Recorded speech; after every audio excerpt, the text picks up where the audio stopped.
Here we go.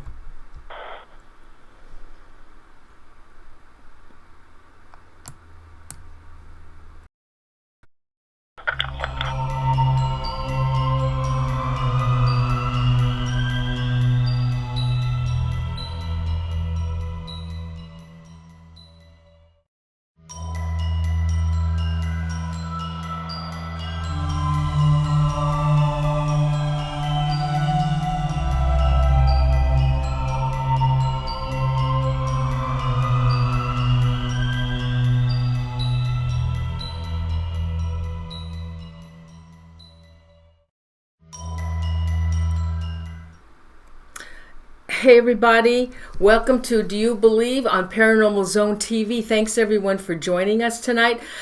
We had a change of plans tonight, and I'm actually shaking. I'm very nervous. And so earlier I talked with Andrea Perron. Anyways, you know what? Let's have her talk about it. And so everybody, let's welcome Andrea Perron to the show. And hold on for a second. Andrea, you might as well tell the viewers what's going on. Go ahead. Well, they're going to get an earful, and, I hope everybody out there is ready for this, because I have had a really extraordinary couple of weeks. There's been an awful lot happening. I shared some of it with you earlier this evening, prior to the broadcast. Most people know me as Andrea Perron, author of House of Darkness, House of Light, the trilogy. And the reason that we were doing this interview tonight originally was to announce that Volume 3 has been published. It came out on August 7th of this year. And so in terms of telling the story of the farmhouse and our time there, my work is done. And yet I have discovered in the process of doing it that my work has just begun. I don't even know how to wrap my mind around it yet, but my partner, my para-partner, George R. Lopez, who is the founder of the Dead Air Radio, Paranormal Radio Network. I do a show every Tuesday night with him called The World Awakening. And he and I are also writing a book together. He travels with me all over the country. We lecture together on the merging of science and spirituality. And George is nothing short of brilliant. And he is he's the yin to my yang. We have an understanding of each other's minds, our sense and sensibility that is second to none. I have never found it with another human being. I was on the phone with him the day that I received notice from my publisher that my book had gone live. Of course, I had turned all my work in well before that, and then there was the proof, and there was everything that's involved with getting the book out. And so I had no control over when it would be published. I will tell you that I hit about 1,000 obstacles with Volume 3. It was as if the universe was constipated. It just wouldn't let me let the book out. There were just so many issues, so many problems, one obstacle after another, and one by one, they were resolved. And finally the book came out, and I said, George, hold on. I've got a message from my publisher. I opened it up. It said, your book has just gone live. I was, celebrating with him. It was wonderful. And I said, you know what? Wait a minute. Because I started this book in August of '07. And I just want to check something, George. So I went into my back room, and I opened up my grandmother's old trunk that she gave me, that I inherited from her after her death. My meme, on my father's side, my French grandmother. And I opened it up, and I pulled out my calendar, because I'm just one of those who keeps everything. And my calendars are important to me because I put all the important dates, all the important events on their date as they happen. And it's a great reference to go back to. But something told me to go back and find my '07 calendar. And I opened it to August. And on August 7th of 2007, I have written in that little square, and so it begins. And that's the day that I started on index cards and a recipe box, writing down my recollections from the farm. I had not told anyone in my family that I was doing it. I have told you before, Noreen, it was like a bell went off in my head. Yeah. I just knew it was time. It was time. And the third book in the trilogy was published 7 years to the day that I began that project. You know the significance of the number 7. There are 7 members in my family. It moved me to tears. So anyway, that aside, that's the day that George said to me, "Sweetheart, it's only just begun. You don't even know what's going to come of this, but it has only just begun." And I take everything that he says to heart, because he never says anything lightly. He's a very thoughtful, very deliberate Capricorn. So I just said, well, okay. Excuse me, I'm having allergy issues out here in Colorado. So anyway, there's been some things happening, things that have been happening for a while, but in the last few weeks, there have been a series of incidents that I need to disclose. And some would say that I'm brave to do this, and some would say that I am foolish to do this. But you know me, Noreen. Yeah. I am a spiritual warrior. Yeah. And I am fearless. I am not reckless, but I am fearless. And I think that the time has come to disclose some things. I need to back this up a little bit. And, you know, please, if you have a question, if you need to stop me and ask something, honey, feel free to do that. But what I want to do is go back to November of 2013. I did an interview with Devin Belanger for Mysterious World TV. About a week prior to that interview, she came from Florida up to Atlanta to interview me, and has subsequently produced a video that is on the website, Mysterious World TV. It is a remarkable piece of work. She did an extraordinary job on it, and put a great deal of time and effort into it. Well, this was supposed to be an hour-long interview. It went for 3 hours and 45 minutes. We were at the Renaissance Waverly Hotel in downtown Atlanta. We got about 2/3 of the way through the interview, and this kind, loving British woman turned to me out of nowhere and said, "Andrea, have you ever had any contact with extraterrestrials?" Well, my heart just about stopped. And I looked into one of the 3 HD cameras that were focused on us. And I said, "I'll tell you, but you can't use this film footage." And she agreed that she would not. And then I proceeded to recount for her an incident which had occurred a week prior to this interview. I have, for the sake of full disclosure, I have had contact since I was a child. Almost everyone who's had contact has had it since they were children.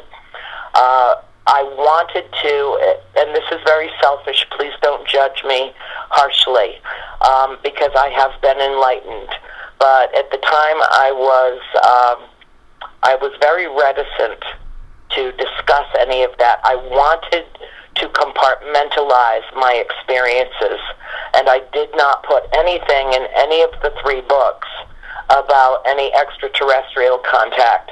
I did not make any mention of it in any of the 3 books because foolish me thought that the 2 were unrelated. That is not true. And I wanted to be taken very seriously in terms of the paranormal community, and I thought at the time that it was more likely that I would be taken seriously writing about ghosts and spirits than I would introducing the notion of extraterrestrial existence. So Yes. I kept them completely separate and distinct from each other, and I did not discuss with anyone what I perceived in terms of ETs. So I answered her question, and I answered it thoroughly. And I told her about an encounter that I had. Please, I hope this does not get confusing, but I'll try to be as succinct in my retelling of this as I possibly can. I have a friend named Susan Karen McVicker, who is a pianist and a composer. I had met with her over that summer, the previous summer, when I was up in Rhode Island introducing Volume 2 out into the world during, I believe it was July of 2013.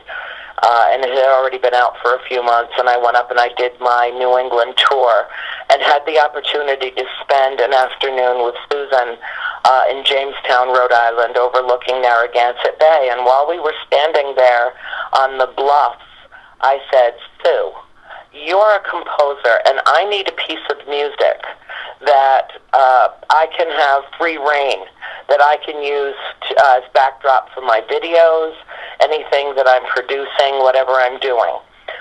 And she just looked at me, and her eyes got as big as saucers, and she said, I have it. I wrote it 25 years ago, and it's been sitting in the hope chest at the bottom of my bed ever since. And she looked at me, and she said, the shadows are high. The shadows are high. And I said, oh my God, I love the title. That's great. And she said, I'm going to take it into the studio, and I'm going to rework it, and I'm going to produce it properly for you, get it into an MP3, and I will send that to you for your producer, Les Anderson, to have access to in terms of a backdrop for my video production. And I thanked her profusely, of course. In November, she had been in the studio, she had reworked it, she had done a beautiful job with her friend George.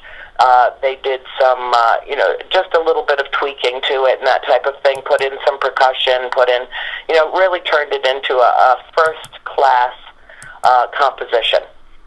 And she Skyped me one evening and said, are you ready for this? I said, yeah, I'm ready, bring it on.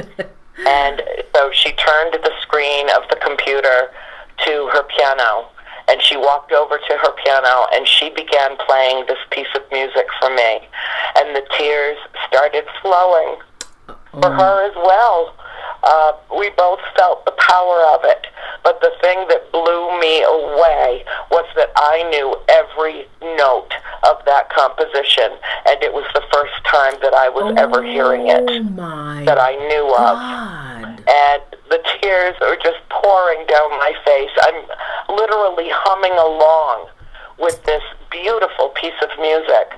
And just as she was finishing it, the screen got, there was interference on the screen. Now, I'm used to that. Skype is not the most reliable. It's the best that we've got, but as far as technology right now.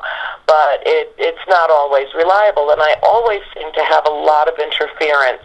Of course, I'm always Skyping with paranormal people, and so I don't even really question it. If the connection gets bad, I break it, and we call back and go for as long as we can before the interference comes in. And I've always noticed that when I'm talking about certain subjects is when the interference gets so heightened that we have to disconnect the call and reconnect. Andrea, I do have a question when you want to finish what you have to say. I have a question for you. Okay. So anyway, the screen started getting white to opaque, horizontal, wavy lines. And I had not seen that before. But I just figured it's more of the same. Okay. But then a figure began to emerge from the screen. It was like the sound of the test pattern that you would see on the old-fashioned TVs, and then it would go to that big circle. It was like that, and it was loud, and it was kind of obnoxious. So I turned the volume down, and I said, Sue, are you having any trouble? Can you still see me? And she said, I can see you, but there's something on the screen. I don't know what it is. And then she said to me, do you see what I see? I said, Sue, do you see what I see? And it was a figure. There were colors, like panels of colors, all behind this very dark figure. Colors that I had not seen before. I can't really explain it otherwise, other than to say that there were colors I had not seen before. And then I saw what looked like a black egg. And then I noticed that it had either silver or platinum studs, perfectly round, what looked like studs, all the way across the top and from side to side, so that it made a perfect cross.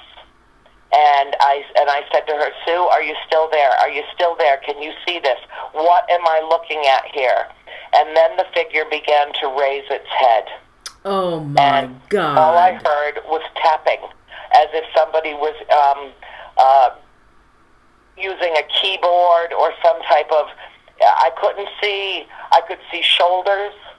I could not see arms, but I could see that there was something going on which looked like some type of a keyboard or some kind of instrumentation, and I could hear it. That's what they do. That's how they communicate, by the ticking. Yes, and then it lifted its head. Oh, and stared directly into my eyes. I knew it was male. I can't tell you how I knew that, but I know it was male.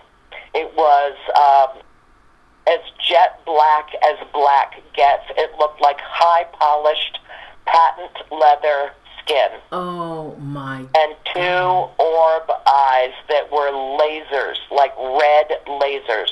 And it connected with my eyes, and I connected with its eyes, and I said, Sue, what do you see? And she said, I think I see the back of a head. And I said, I see the front. And its eyes connected with mine, and it communicated with me. I cannot explain how. It was not verbal. It was either telepathic or it was literally messages through the eyes. I could not break away from its eyes. I was physically incapable of breaking away from its eyes. Now, you know me, Noreen. By this time, my whole body was trembling. I wasn't afraid. My vibration, my frequency had changed, and I was literally there were tremors moving through my body. And after and I cannot say how long this lasted.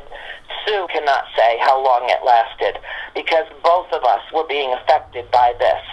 And after what felt like at least a minute or two, I reached over with my right hand and began fishing around on the desk for the mouse. Where's my mouse? Where's the mouse? Where's the mouse? I could not divert my eyes to the side of my desk to find my mouse. I finally reached around and felt it in my hands, and I moved the cursor, and I disconnected the call. My phone rang immediately, and it was Sue, sobbing, and I answered it, sobbing, and I said, what was that? What was that? What just happened? And she said, honey, I don't know. I told her everything that I saw on my side. She told me everything that she saw on her side.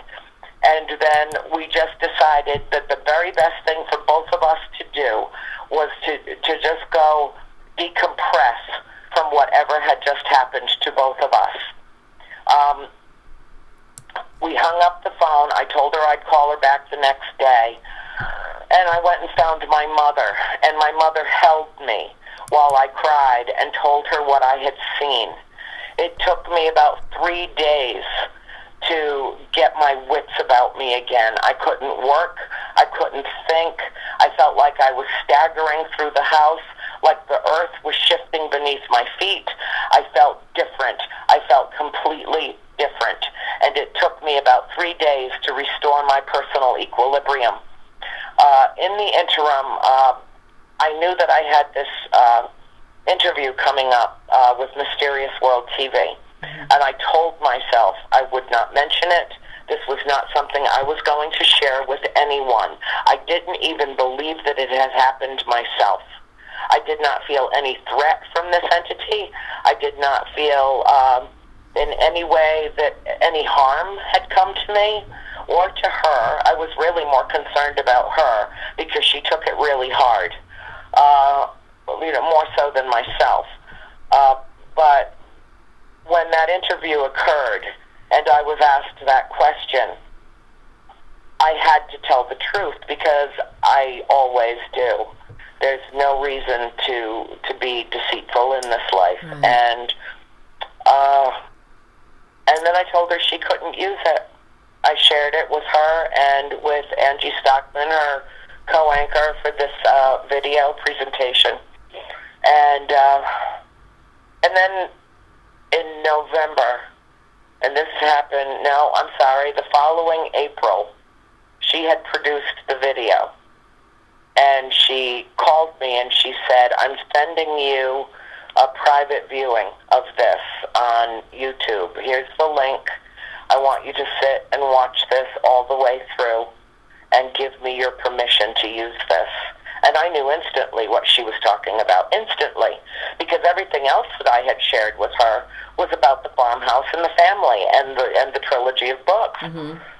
So when she said that, I knew.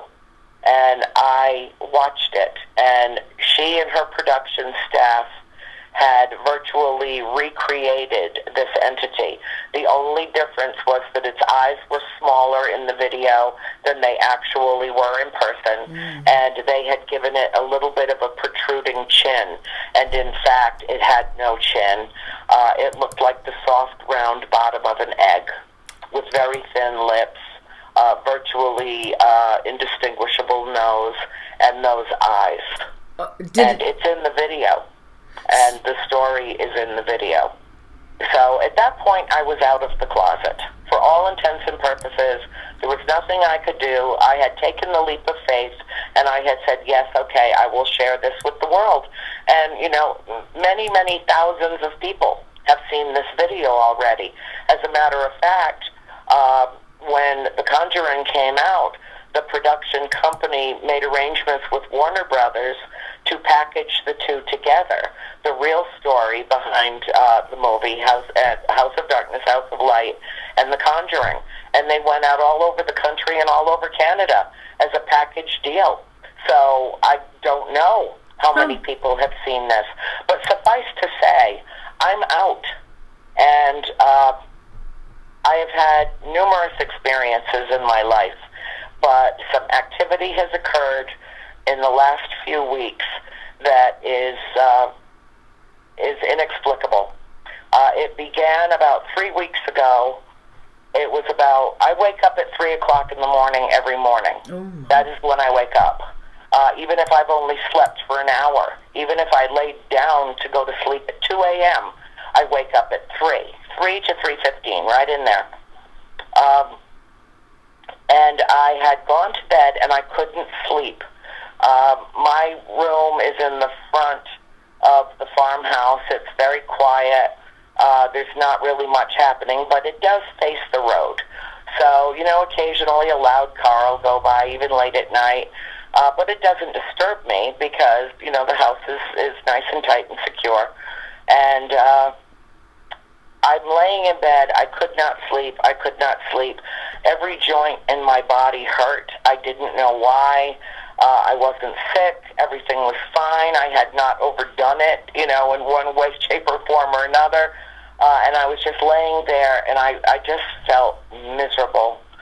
And all of a sudden, my room was flooded with a split second, and I do mean a fraction of a second, of the whitest light that you can imagine. The whitest light you can imagine. And boom, it was over. It was my whole room. It felt like the whole house. It felt like the whole world had been flooded with this pure white light. And it lasted a split second. I jumped up out of bed. I ran and got my robe. I ran outside to see if there was anything outside the house, in the front of the house, and there was nothing. And I just shook my head and said, what the hell was that? And came in the house, and that was it. I was up. I was up all night. And I didn't know what to make of it, but I figured, okay, whatever. Maybe, it was deer hunting season. Maybe it was one of those idiots who like to kill innocent animals, flashing a light looking for deer. And so I let it go. I just let it go. I said, all right, I'm going to dismiss this. About 3 days after that, I was up working at 5:30 in the morning. My sister Christine got up to go to work. It was a very cold morning, just west of Atlanta where I live.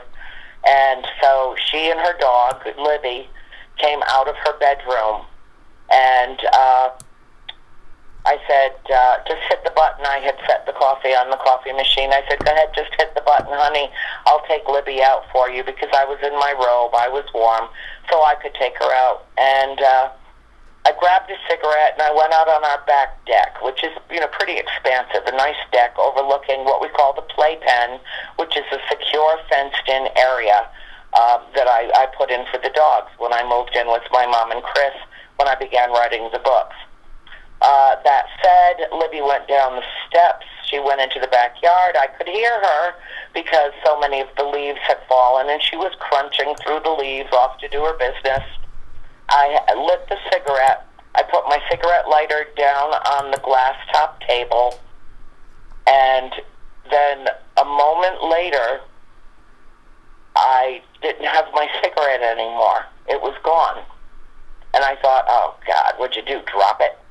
So we had just had the house painted, so all the plants had been moved away from the bottom of the deck, and just dirt. And so I looked down in the leaves and the dirt, and I was like, I just lit it. Where did it go? And I thought I had dropped it. It was not down there. And I was like, oh, what? Forget it. I'll just go get another one. And I said, Libby, come on, come in the house now. Come in the house, Libby. And Libby doesn't listen to me. I'm only Auntie Annie, I'm not Mom. So she listens selectively. And I was starting to get a little aggravated because it was cold. And I said, Libby, come now. And this is the line I use on her. Don't make me come down there and get you. Yeah. That will usually get her ass moving. Yeah. Nothing. At that point, I'm aggravated. I've lost my cigarette. I can't find it. And now I can't find the damn dog. So I turn on the floodlight.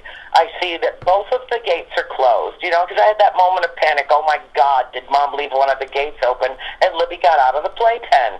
No, they were both closed and sealed. So I walk in the house. I'm aggravated, perturbed. And I walk through the parlor, through the dining room, through the kitchen, through the back of the house, into Christine's room with an attitude. Chris, you're going to have to go get Libby because she won't come for me. And, it's cold out. And, you're going to have to go call her because she won't come. And Chris looked at me and she said, Anne? And she stepped aside and there was Libby sitting on the floor of her bedroom. Oh, my God. And I said, I didn't let Libby in the house, Chris. And she said, honey, you let Libby in the house about 15 or 20 minutes ago. I was about to go get you, thinking something was wrong, that you were still outside and you had let the dog in. I said, Christine, I did not let Libby in this house. Oh, my God. And she didn't want to hear it. Christine, I don't want to hear it. No, if it's about spooks, if it's about anything, I don't want to know nothing. Oh my God. This is the same woman who put me, who's bigger than her, up against a wall about 3 years ago after another incident in the house and said to me, my house wasn't haunted until you moved into it. So I don't push it with her, I give her the space that she needs and she requires to ignore what she wants to ignore. And I looked at Libby, and Libby looked up at me, and I just shook my head. And Noreen, that was my first lost time of my life. The first time that I recall missing time. And it was approximately Earth time, 15 to 20 minutes. Who knows what it really was? And then Christine said to me, "You look grayer than you did a few minutes ago." My hair. Oh my God. Grayer than it did when, and then she just said, "No, I'm not dealing with this. I'm not dealing with this." Oh my God. And she went back into her bathroom and she closed the door on me. Oh my and anything God. that I might have to say about anything. So Andrea, what? Okay, this is a good time to break in with your question. Oh, well, no, go. It's okay. I just wanted to know what happened years ago when you did see a sighting of UFO. And are you okay? I want to ask you: are you different from all your sisters? Yes. Okay. Do they have the language that you use? It's very vibrant. It's different than what I've heard from other people, and all your explanations and the words that you use. I've really never heard anybody talk the way you do. Do your sisters talk the way you do? No. Okay. Okay, so you saw these UFOs when you were on the Harrisville farm. Were you the Okay, so do you believe that you were abducted by a UFO, by an alien? No, I don't, because it seems to me I would remember that. It seems to me that I would remember that, and I have all my time on this planet has been accounted for, to my knowledge, prior to about 10 days ago. All of it. And I will go back and revisit some, because you know what? Tonight's the night for disclosure, Noreen. I'm giving it all to you. That's it. And I'll tell you why. I've had some experiences in the last couple of weeks that are so compelling, and you might find some of it disturbing, but so compelling that I feel that I simply must share this. I have one other question to ask you. Because you are so different from your sisters, and like I said, your speech, your choice of words are brilliant, more than the average person. And do you think something has happened to you? Do you think that you have been gifted in some way from these aliens? I don't know why I am the way that I am. I will tell you, and I do believe I've shared this with you before. My whole life, I have felt like a misfit, like I don't belong here. I can't tell you how many times over the course of my life I have looked up into the sky and said to God or whatever, "Why am I here? Why am I here? I don't belong here. Why am I here?" Oh my God. And now I'm starting to understand why I'm here. And that's enough to freak anybody out, because now I'm really starting to wrap my mind around it. You know, I saw my first full-body apparition of a spirit when I was 12 years old, and I just turned 56 on October 10th. And I can't tell you at this age what I saw, what exactly it was that I saw, but I can tell you I don't know what it is, but I know what it isn't. It is not an optical illusion, it is not a figment of imagination, and it is not mass hysteria. It's not. But what it is, I now have come to understand that it's all under one umbrella, that there is an interrelation, integration, and correlation between what happened on that farm with the spirits and what happened on that farm in terms of extraterrestrial activity. No question about it in my mind. Now, you know, Noreen, I don't know, we've done 2 or 3 extended interviews with each other, and I feel like I interview you as much as you interview me. I mean, we have conversations that we just happen to share with hundreds of thousands of people. Yeah. And I've been very open with you. Yes. More so with you. I feel very safe with you. I feel, almost cocooned with you because you're brilliant, and I know that you get it. You get it. And so I feel safe disclosing my information with you. And thank you. when I was 13 years old, I was standing on the front lawn of the farm in Harrisville, and it was one of those Canadian highs had swept in, and the sky was crystalline blue. There wasn't a cloud in the sky. The air was crisp and clear, and the sky was so blue it almost hurt to look at it. And I don't know why I was standing in the front yard by myself. I don't know why. I mean, there were so many of us. We were always together. There were always, people coming and going, and I don't know why I was standing in the front yard by myself, but I was. Right in front of the big, there are three huge evergreens in the front yard of the farm, and I was standing right in front of the center evergreen, and I was just admiring the sky and how beautiful it was, and something said, "Look up." And when I did, it looked as if an enormous bag of cotton balls had been emptied into the sky, and they were colors of the rainbow, all different colors, and the sun was beginning to set. And so I figured the color was, part of the sunset, and it was just reflecting off the clouds. But I'd never seen clouds like this in my life. Oh, my God. And then all of a sudden there was a shadow. And, I was a good, flexible kid, and I lifted my head all the way back and put my face straight up into the sky. And that's when I saw the lead point on the mothership. And this thing was so huge, I could not begin to give you the dimensions of this ship. I could not. There wasn't a sound. It was like all of nature had been silenced. There was no noise at all, not even the singing of birds. Everything was silenced. And as I looked up, I saw the point of this ship coming directly over the farm, and it had probably 20 to 30 ships with it. They were all smaller, much, much smaller vehicles, and they were all in the shapes of geometric forms. Perfect circles, triangles, octagons, quadrangles, you name the geometric form, and there was a ship that matched any standard geometric form that you can imagine that's, in mathematics.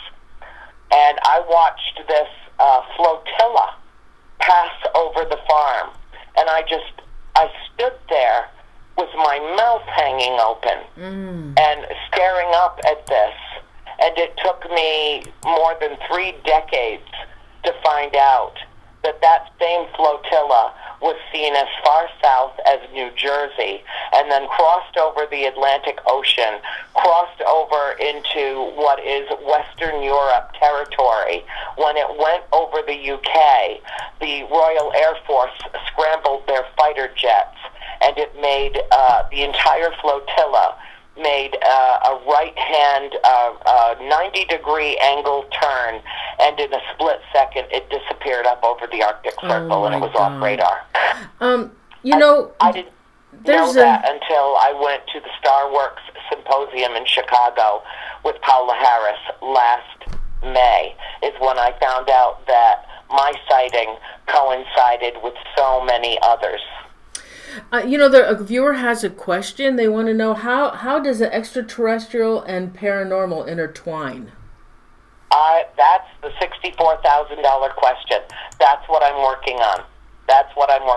And today I was in this place in Boulder called the Labyrinth, and it's really a combination of Mayan culture and Buddhist culture. It's in the bottom of a Presbyterian church, believe it or not. Wow. And you go into this big circle and you just walk the labyrinth and walk the labyrinth and walk the labyrinth.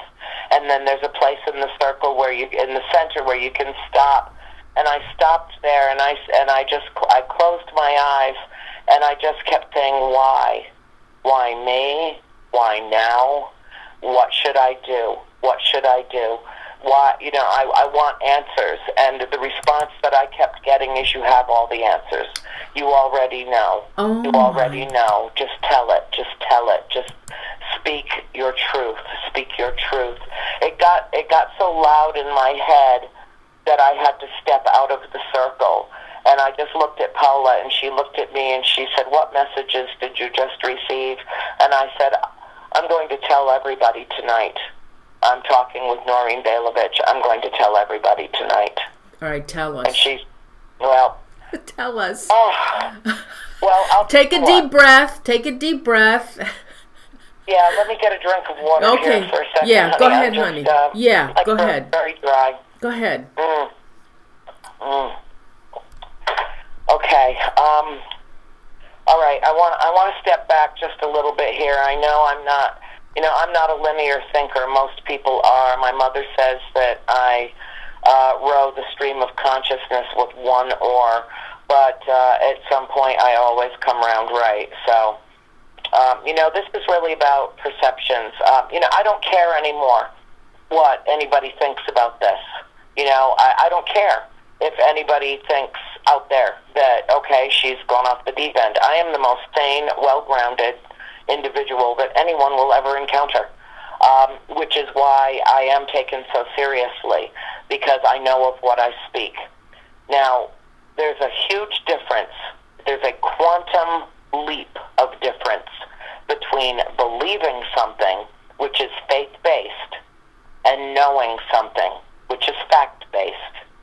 And I know that spirit exists, and I know that this is an occupied planet, and it has been for millennia. And in the process of me doing that little short piece in a video for Mysterious World TV, it has opened, that few minutes of video has opened 1,000 doors for me. I am now requested to lecture all over the place. But I have connected with Paula Harris because she is the foremost ufology researcher in the world. She is my close personal friend now. We have connected in profound ways. And I'm out here in her town. She's from here in Colorado. And I spent part of the day with her today, and I said, Paula, I'm spilling my guts tonight with Noreen, because we need some answers. We need to find out what's going on. And next week I'll be back out this in your neck of the woods, because next week I'm one of the featured speakers at the Back to the Future Star Works Symposium. And it's about UFO'S and consciousness. I wish I could. I know, I wish I could go. You're 6 hours away. I know, and anybody within earshot of this, if you have interest in this, you need to come to this event. It's profoundly important. I can't even tell you how important it is. There are going to be, when I went to the Star Works Symposium in Chicago, George and I went to see Paula and Chase Klotsky and, so many really bright people in the field, Grant Cameron, more people than I can mention. We went up to Chicago in last May. And you know me, I'm very militant. I want full disclosure from the government. I demand it on behalf of all humanity, like anybody's listening to me. Well, that's another story. But I got up there and paid very, very close attention to these people in the upper echelon of research. And as we left the symposium that Sunday, and George and I began driving back south, at one point, as we were driving through the fields of Indiana, I turned and I looked at him and I said, "George, I can't demand disclosure from the government anymore." And he said, "Well, why not? You've been doing it all along." And I said, "It's not appropriate for me to demand disclosure from the government anymore, and it's not appropriate for any of us to do it, because, George, they can't. We are the point of disclosure. We are." Explain that. Those those of us who have had experiences, these incredibly significant experiences. The government's got more than you could possibly wrap your mind around. As far as I'm concerned, the bravest people on this planet are in the United Kingdom. The government in the United Kingdom has decided to begin releasing everything that they've got, everything that has been gathered by the Royal Air Force, everything. And they're doing it, it will take them, they've been in process now. If you hunt around, they're not making it easy. You have to look around. But if you tap into what they're releasing, it will take them 2 full years releasing documentation 24 hours a day, 7 days a week to release everything that they've got. They are spoon-feeding the populace, those of us who are interested in this subject. And quite frankly, I don't mean to be harsh, but here's the deal. Wake up, world. Wake up. There's a reason why George and I do a World Awakening every week, and we touch on so many different topics, including this one, and it's no holds barred. We talk very openly. We have had some of the greatest researchers, the greatest filmmakers. Paula Harris has been on our broadcast, and we are the point of disclosure. Those of us who are contactees, those of us who have experienced these things. Now, Michelle Griffin, I don't know if you know Michelle Griffin, but she is an excellent researcher in her own right. And one of the things that she brought to my attention a couple of years ago is the ongoing research regarding certain of us, mere mortals. And there are some of us who are more than mere mortals. The research proves, according to Michelle, proves definitively that blue-eyed and green-eyed people and the Rh negative blood factor did not exist on this planet prior to the last ice age. Did not. No. Blood does not mutate. Human blood does not mutate. I have, as you know, bright blue eyes and the Rh negative blood factor. Everyone in my family has blue eyes or green eyes and the Rh negative blood factor. If my mother had not received gamma globulin shots during her pregnancy for each one of us, she would have spontaneously aborted us. Oh my God. Because my father did not have the factor. And so their blood was incompatible. I think that there is highly plausible that there are those of us on this planet who are, for all intents and purposes, hybrid. And I used to say all the time, I'm evolving in some of my own thoughts, and my process of thought around this, because I've said for years, everybody has the same gifts. If one person has them, everyone has them, and it's whether or not you nurture them. And over the course of the last few years, I have had to amend some of my thoughts on this. I think that it is highly possible that there are those of us on this planet that are capable of seeing things that others might not be capable of seeing. I don't think of this world as a three-dimensional place.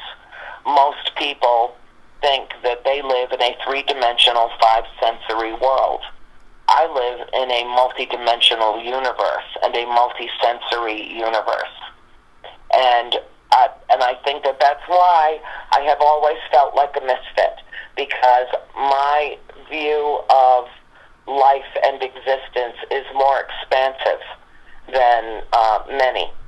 Now, I also understand why mortal souls feel relegated to a three-dimensional, five-sensory world, because we are conditioned to believe that. I think that we are all born knowing that we are recycled souls, that we are essentially spirit in nature, and that we are having a human experience, but that we come to the world with perhaps even memory of past lives, and that our experience of that is conditioned out of us.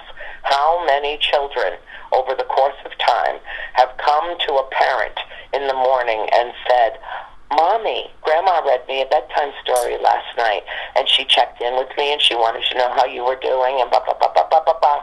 And out comes the toddler, running her little lips about her wonderful visitation with her grandmother. And Mommy looks at her and says, no, honey, that was a dream, or that was just your imagination. Yeah. Your grandmother died before you were born. Yeah. Chances are really good that that little child is telling the truth, and that the authority figure in her life has just turned her into a non-believer. They say children can see spirit a lot easier than an adult. Yeah. So tell us, now I want to know, okay, so we talked earlier and you told me some pretty scary things. I know, and I'm willing to share them with your audience, honey. I am. Go ahead. Remind me what I told you. I told you a bunch of... Oh my God, you told me some bizarre things from the hotel and that you're being followed. Tell us about that. Okay, well, I'll go back to last Thursday. George flew up from Florida, met me in Atlanta, and we flew together to San Antonio, Texas. And we went and stayed with a good friend of ours, Joanne Rivera, who owns Victoria's Black Swan Inn, which is a fabulous antebellum mansion that is as haunted as the day is long. I've been there before. This was the first time that I took George with me. We stayed with Joanne and her family for 5 days. We had a big Halloween celebration, and then Dia de Muertos. I can't say it in Spanish. I feel like such an idiot. Day of the Dead Ball. Oh, yeah. It was a big gala ball that she does every year on November 1st. It was fantastic. People came from near and far to celebrate this incredible... This is really in the Spanish tradition. Yeah. The celebration of the Day of the Dead that follows after Halloween. And everybody gets dressed, and they're all, made up to the nines, and beautiful costumes, and all of that. Well, George was getting very frustrated because George is the consummate investigator. He has been doing it for well over a decade. He is extremely proficient as far as I am concerned. He might argue with the point, but as far as I am concerned, based on my experiences, he is master of the spirit box. And we get very, very consistent communication when we have spirit box sessions.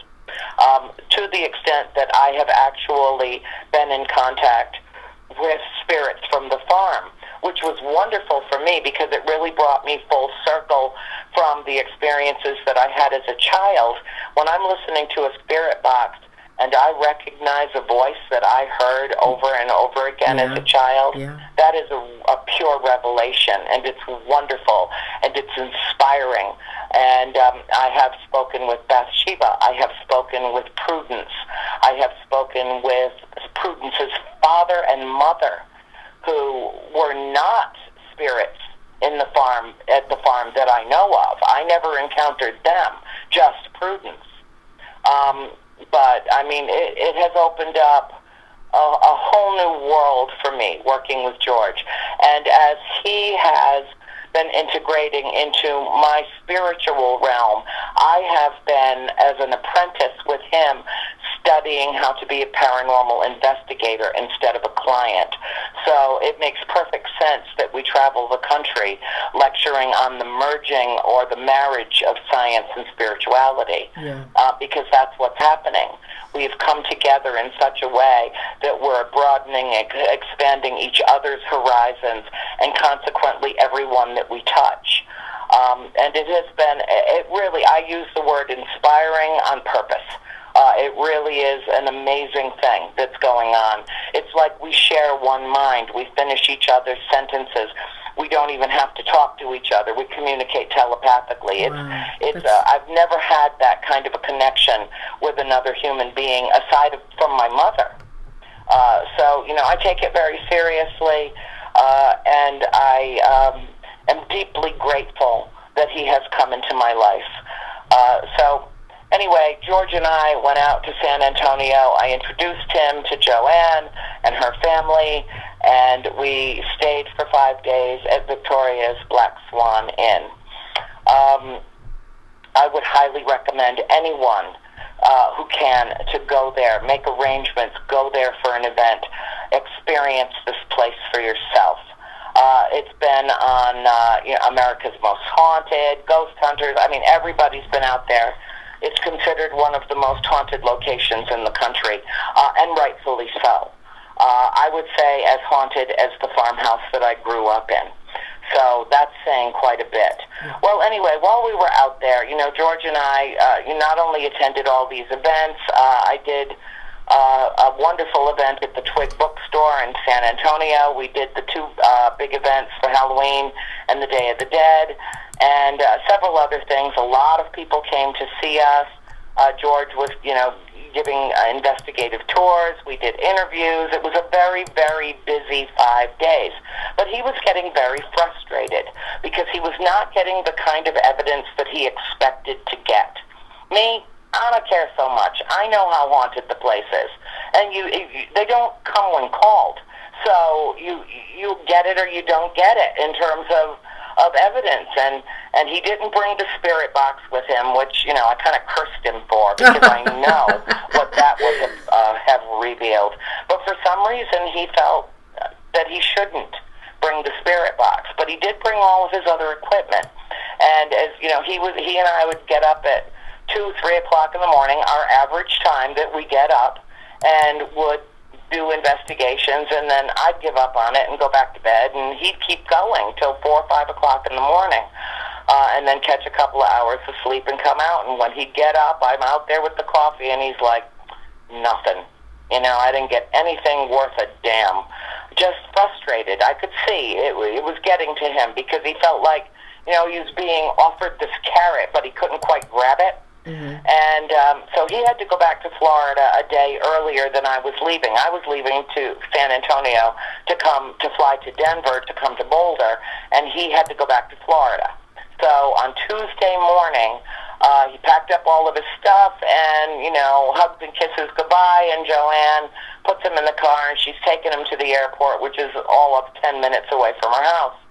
And I stayed at the house with her eldest daughter, Victoria, or her eldest daughter that lives with her. She has 2 older children that are off on their own, but her daughter, Victoria, who's about, I think, 21, and she and I were sitting on, the beautiful Victorian settee in front of the fireplace, and the wing that George stayed in, a suite that he was in, was on the east wing of the house, and I stayed in the west wing where was her mother's bedroom, and that's important, and I'll explain that in a minute. Now, this house is settled. It's long settled. Doors don't open and close, because of the weight of the house shifting. This house is well settled in limestone. So we're sitting there just chatting it up, Victoria and myself, and all of a sudden, the door that led into the wing that George had stayed in started to do the like you expected a little kid to peek out, like somebody was playing a joke on us. Yeah. But the kids were in school. Her brother and sister were already in school. And she looked at me, and I looked at her, and there goes that door that had been closed, opened all the way and went all the way back to the wall, and then it slammed so hard. It shook the chandeliers, the mirrors, the artwork. It shook the sternum inside of our bodies. It slammed so hard. And Victoria looked at me, and I looked at her, and then I heard the disembodied voice. He's gone. Oh, my. He's gone. He was the one holding them at bay. Oh. And as soon, they had just driven off the property when it happened. Oh, my God. He's gone. Oh, my God. So he went back to Florida, got stuck in the plane, all the crap he had to deal with. Then he gets caught in the I-4 corridor coming out of Orlando, going back to, he lives just south of St. Augustine. And so it took him hours to get home. He didn't even have time to nap down before it was time to do our show. And so it was, 8 o'clock for us, 9 o'clock Eastern time. I was in the Central time zone. And so our show was all about our time spent at Victoria's Black Swan Inn, and I was still there with Joe. And I shared some of what had happened. I wanted George to know that it wasn't that the house wasn't active, that he was the one that they were put off by. They weren't, and it's not that he captured nothing. He got some great evidence, but he didn't get anything compared to what he thought he would get.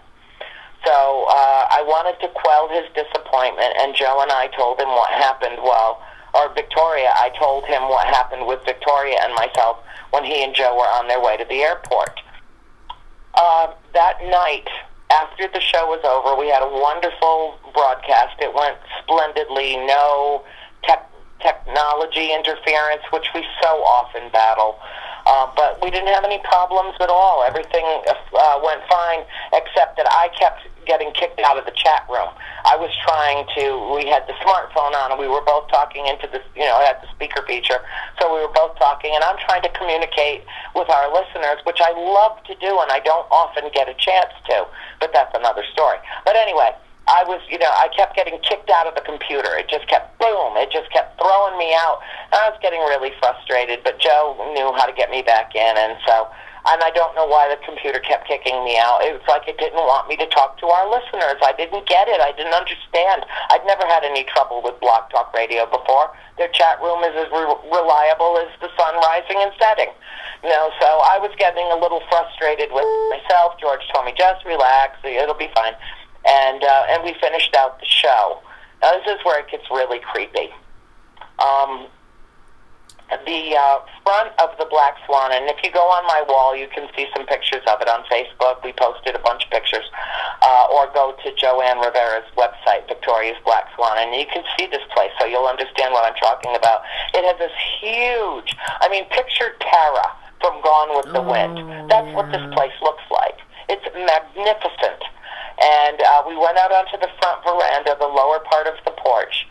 And after the show, I wanted to go have a cigarette, me and my cigarettes. But if you think of them as nutritious, they can't really hurt you. And so I went out onto the porch, and it was a storm had come in, a massive storm had come in.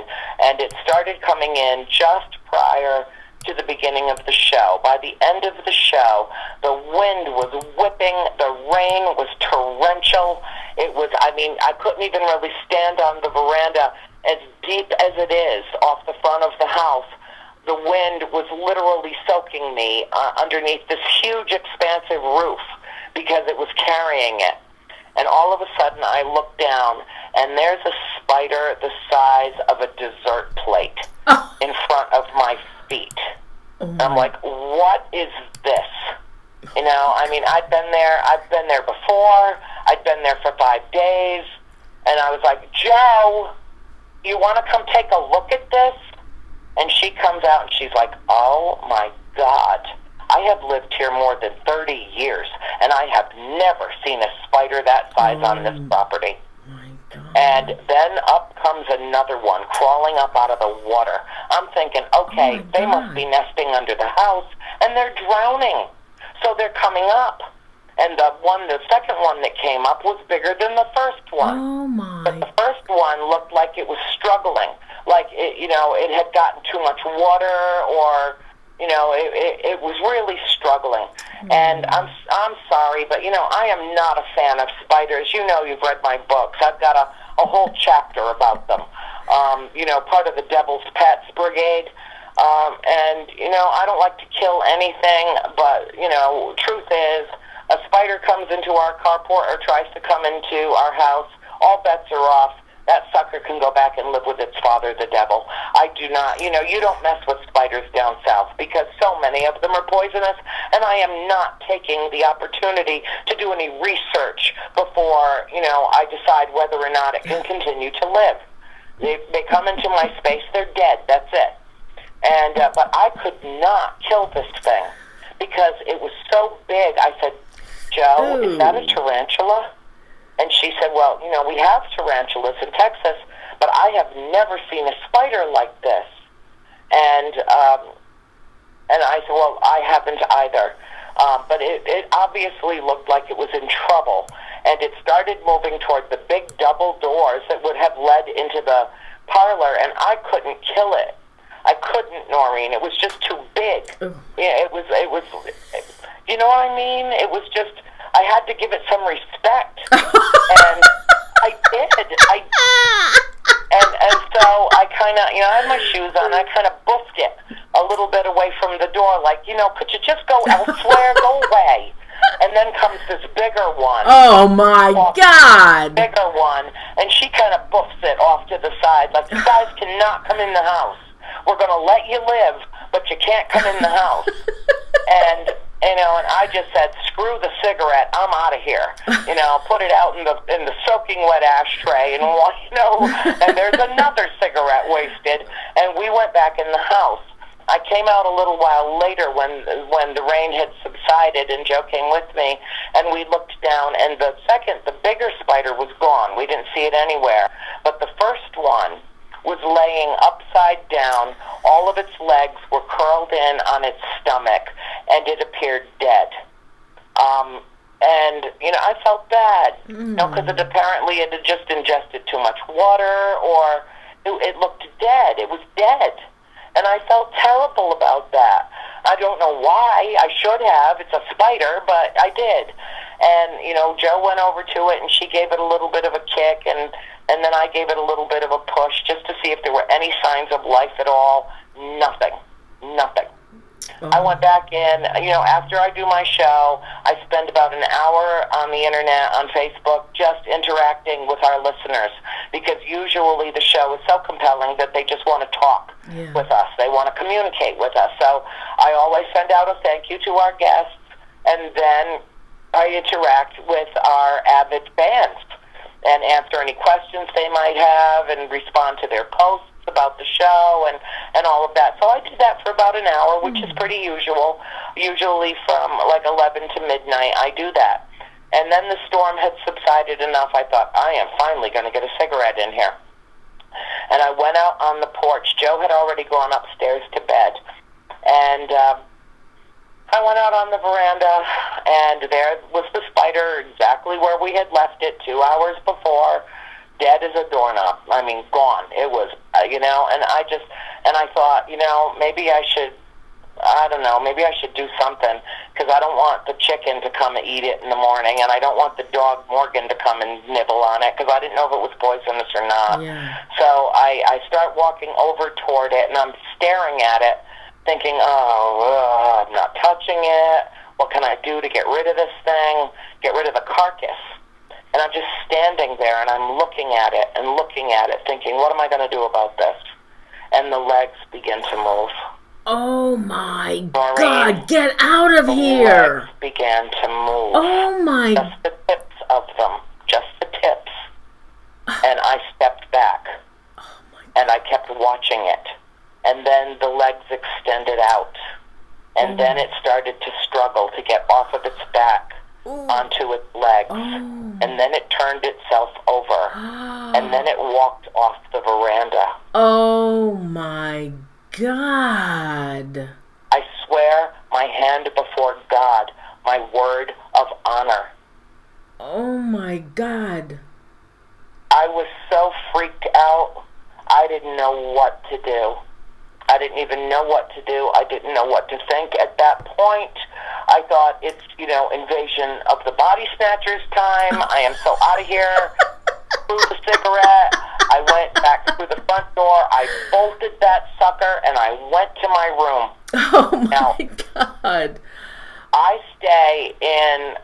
Joe's mother died a few years ago, but I still feel very connected. I never met her mother, but I feel very connected to her mother. And most of the experiences that I've had have been with her mother. There. Last year when I was there, she was kind enough to give me the most beautiful outfit you could even imagine.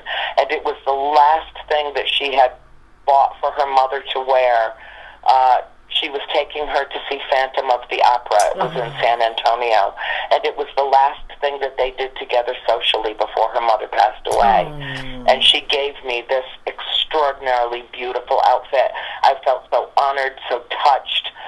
It is a prized possession of mine now. Is it? And, you know, when I go there, as soon as I go in the room, I say hello to her and tell her, you know, it is truly, I'm so touched to feel her presence in there. And then she touches me. She generally will touch the side of my neck or stroke the back of my hair. Very gentle, very loving, very sweet. Nothing frightening about it. Nothing. I went to bed after the spider incident. I was so skeeved out. I didn't even know what to think. I mean, I still don't know what to think. Oh my God. Maybe there's some, maybe it was in a coma. I don't know. But Joe said it was dead. Phil said it was dead. I said it was dead. It laid there dead for more than 2 hours, and then it started moving again. Oh my God. I don't think they nap for 2 hours at a time. So, and I don't think they nap on their backs with their 8 limbs curled up into their stomachs. So, I didn't know what to think about this. Honest to God, honey, it really freaked me out. And I am not easily freaked out. Oh, Andrea, oh my God. I wish I hadn't been there when that happened to you. Oh my God. Oh my God. You know, and freaking George was already back in Florida. I didn't even have a camera or anything to film it. You know, nothing. Oh my God. So anyway, I went to bed. I, you know, tucked up under the quilt, nice and tight and warm and snug. So if there was anything crawling around, it couldn't get to me. At 5:15 a.m., I had the clock right next to the bed. At 5:15 a.m., I hear this massive crash. Huge bang, huge. And I had no idea where it came from. I was sound asleep. I didn't know if it was upstairs. You know, I woke up at my obligatory 3 a.m., and I said, forget this. I am not getting up. I'm not getting up. If I can't go outside and smoke, I'm not getting out of bed. And so I literally informed myself that I would be going back to sleep, and I did. At 5:15, and if you recognize that time, I know you do, because that was the time in the farmhouse that all the clocks stopped. Or my father's clock would stop when the manifestations would occur in my parents' bedroom. The clock would stop at 5:15, and so we just gave up. We didn't even bother getting it going. It was one of those wall banjo pendulum clocks that he had inherited from his father after his dad died. And mind you, it has always worked perfectly every other place that it's lived, but it would not work at the farm. So anyway, it's 5:15, crash, bang, boom. And I just laid in bed. I didn't even move because I didn't know what it was. I didn't want to know what it was. And I just didn't want to get out of bed. And after a couple of minutes, I thought, well, maybe it was in the front office because it sounded very close. And then, of course, I was awake, and I'd been sucking down soda and coffee all night, so I had to use the bathroom. And I went and I opened up the bathroom door, and the beautiful window treatment that had been bolted into the bathroom door, a window that had been completely sealed because it was Joe's mom's bathroom, and she was very sensitive to cold in her later years. So they sealed it tight as a drum, and then they put this beautiful French window treatment, wooden, into the bathroom window. It was in splinters all over the bathroom. Oh my God. That's what the noise was. Do they know what happened? No. And Joe said, that's impossible. That's impossible. That couldn't have happened. It had been there for years and years and years. Bolted into the window, into the frame. Ripped out of the window in pieces all over the bathroom floor. Oh my God. Oh so I walk God. out into the main part of the house just wanting to get out of the suite at this point. And Joe is coming down the stairs to make breakfast for the kids. I scared the bejesus out of her when she saw me standing in there, and I said, honey, you need to come with me. Oh my God. And I took her into her mother's room, and I opened the bathroom door, And there it was, all over the floor. And she's like, that's impossible. That could not have happened. Oh, my God. And then I packed up all my crap, and I got on a plane. Meanwhile, the rain was so bad that the creek that runs in front of her house had begun to flood. So she said, we've got to leave early, because otherwise there's a chance that we will not get out. We had already gotten maybe 3 or 4 inches of rain. Anybody questions that, go look at what the weather has been in San Antonio, Texas for the last 2 or 3 days. And so it was the water was rising, and it was rising quickly. So I packed up all my stuff, and she took me out to breakfast, and then we went to the airport. Because we were on higher ground. We didn't have to deal with getting stuck. Now, here's something that's very interesting.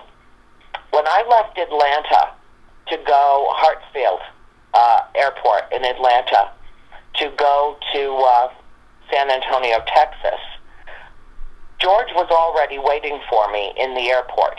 He had already flown in from Florida to Atlanta, and he was already at the gate waiting for me. And I got to curbside, and a nice gentleman came and grabbed my luggage, and I was checking in at Southwest. I told him my name was Andrea Perron. He said, I know. And he handed me my ticket.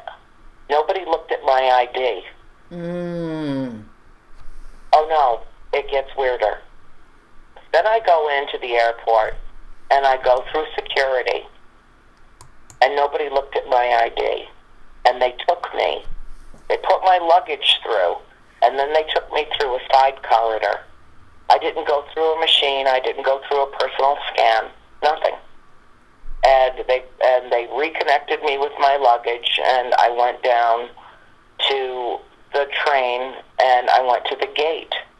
And all I had was one carry-on. I had checked my big bag, and I had a carry-on and a bag of books. And at that point, I said, George, something very weird just happened. I travel a lot, and I just got all the way from curbside to this gate, and nobody looked at any of my ID. Mm-hmm. And he said, well, you're well known, they probably just passed you right on through. And I said, I don't know. It just felt weird. It felt weird. And he's like, don't worry about it. It's no big deal. So we get on the plane. We fly into San Antonio. We stay for our time at the Black Swan. And then Joe takes me to the airport and dumps me off curbside in San Antonio to come to Denver. My ticket was waiting for me. Nobody checked my ID. Oh, my God. They took me. I checked my luggage. They handed me my ticket. I handed them my license, but they didn't look at it. They just handed it back to me and handed it back to me with my ticket. I didn't have to stand there and wait for them to pull up my ticket. It was like it was pre-printed. Now, that doesn't happen. That's not how it works. And then they took me through a side corridor. I didn't go through the scan. My one bag and my handbag went through. They handed it to me. I was like, okay, what's going on here? What is happening here? And I went to my gate, which was thankfully, very close to where I was once I got off the train. And then they said, all the computers are down. We're going to have to do this the old-fashioned way in terms of bringing people onto the plane. I was like, all right, fine, that's fine. And I handed in my boarding pass. I went to my assigned seat. Well, the plane was only about half full, maybe a little more. It was a United Express flight, so it wasn't a 727, but it wasn't a tin can either. It was kind of in between.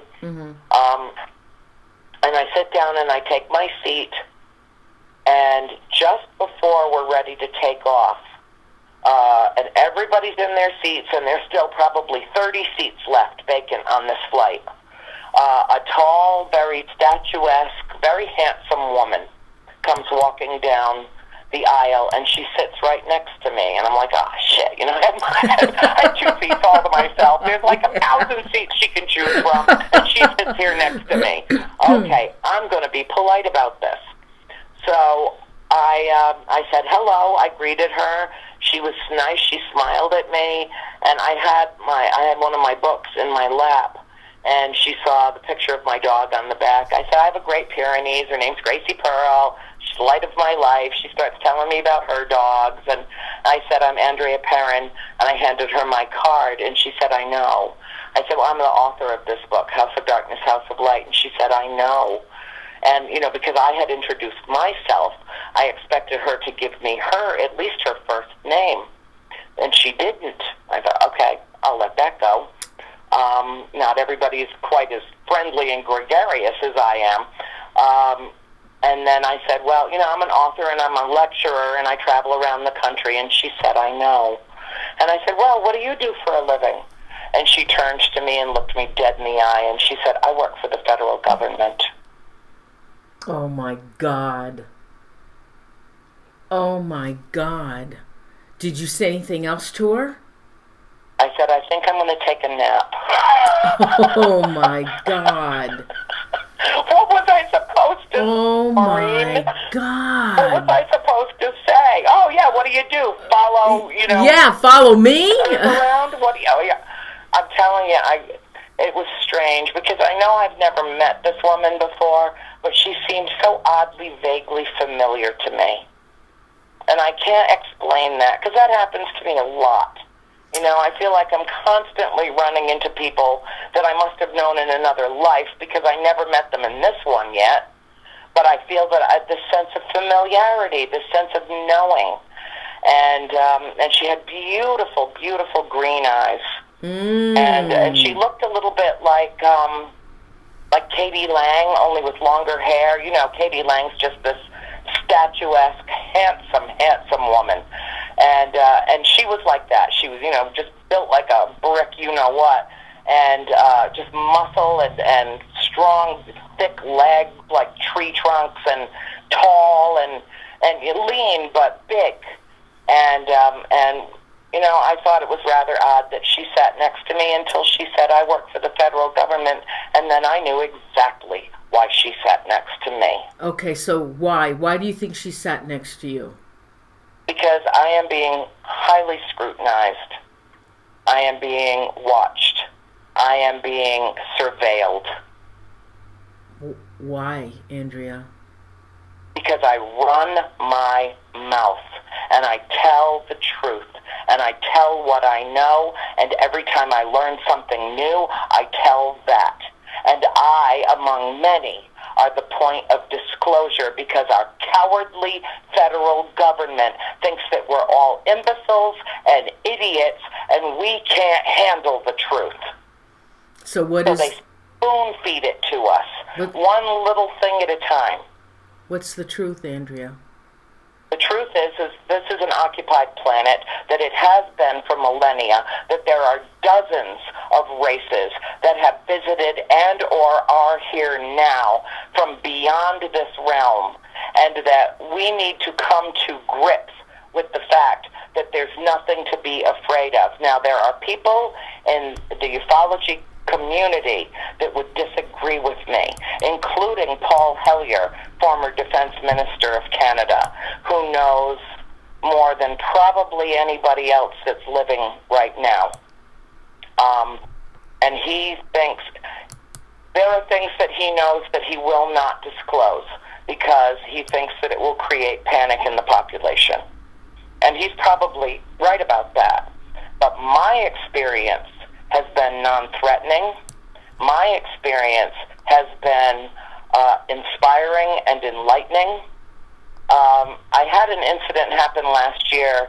I went to bed one night and I woke up and my belly was itchy, the left side of my belly. And I got a little bit of a fat belly going, you know, and I just reached down and there's that roll of more of me than needs to be.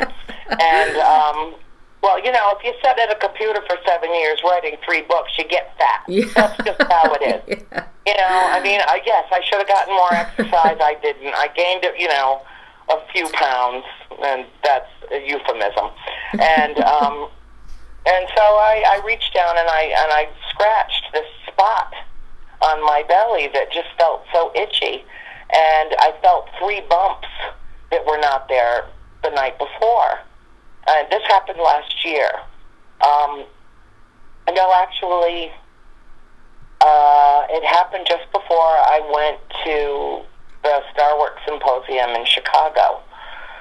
It had finally dissipated when I went to. It took 3 months. I walked out into the kitchen. My mom had just poured a cup of coffee, and I lifted up my jammy top, and I said, "Mom, do you see something on my stomach?" And she said, "Yeah, I see a pyramid.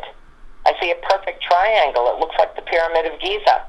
And I said, "Well, what is it?" And I went into the bathroom, and I stood in front of the mirror, and she was right. It was a perfect triangle on the left side of my, left to middle side of my belly. And it had little brown spots. It looked like scabs, strange scabs, kind of brownish, reddish scabs. And she said, "Oh, well, maybe you got some bites." I was like, "And a perfect triangle, Mom?" And I tried to scrape off the scabs, like a little blood had coagulated there, and they wouldn't come off. They wouldn't come off. And she's like, "Don't pick at it, don't pick at it. Hold on, let me get the antibiotic cream," which is my mother's remedy for everything, is a tube of Neosporin. Oh, yeah. And, yeah, oh yeah, that's the cure-all. That's it. That or tea with honey. And so she went and she got over and she started rubbing it on the 3 spots, and she's like, "That's so weird. It's a perfect triangle." And then she looked at me and she winked and she said, "Honey, I think you've been tagged for pickup." Oh my God! That's a sign, that triangle. Yeah. Oh my God! All right, so give us some more juicy stuff about this. It took 3 months to heal. Oh. It took 3 months to heal. That was a new mark. Holy crap! Wow. The scabs were not really scabs. It was almost like they were caps. They like adhered to my skin. I would soak in hot bath water with Epsom salt, showering, soaping it up, rubbing cream on it, antibiotic cream. I use St. Ives collagen elastin cream. That's my favorite moisturizer. Everything. Nothing. It would not go away. It just would not go away. And itch. I can't even tell you. At first she said, maybe it was some kind of a bite, but it wasn't. And I knew it wasn't, and she knew it wasn't. She was just trying to make me feel better. I knew it wasn't, and I'm still swollen. Oh my there God. on that part of my belly. It's and I've still got a belly. I've lost some weight, but I've still got a belly. But that part where it was, you can see the scars of where the 3 points were, and it's swollen underneath there. Now, God. should I go to the doctor and have an MRI and see what's going on? Yeah, I should. And maybe I will do that. But, I still don't even want to be exposed to the radiation. I feel like I've been overexposed to radiation in my life.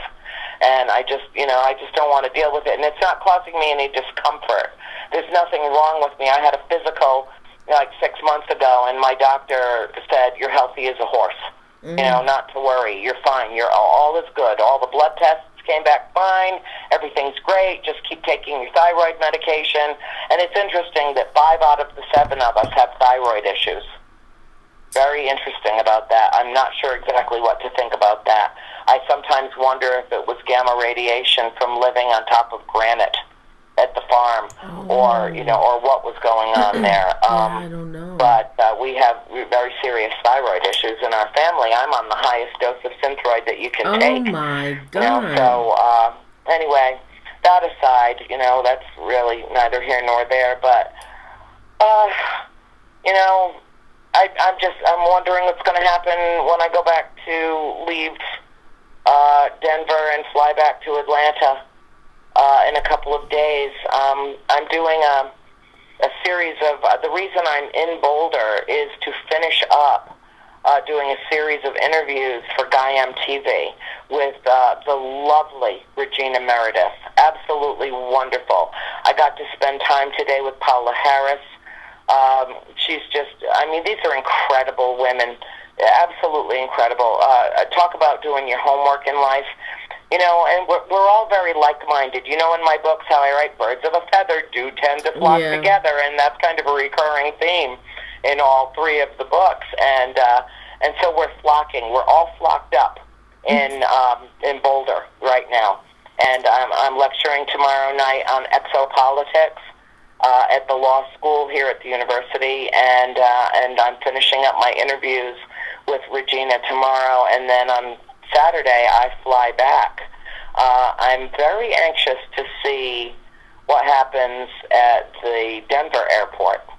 You know, if I get the proper screening that I should, or if somehow, you know, it's more of the same. I don't know what to think about that, Noreen. I really don't either. I mean, you know, you got NSA all over the place.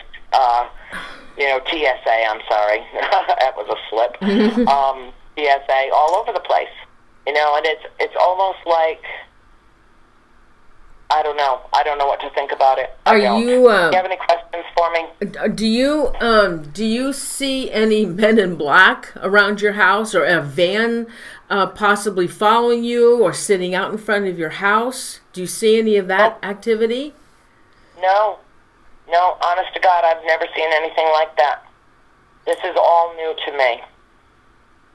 This is recent. These are recent developments. So, are you talking out about these people and the aliens and extraterrestrials and all that? Are you speaking out in public about this a lot?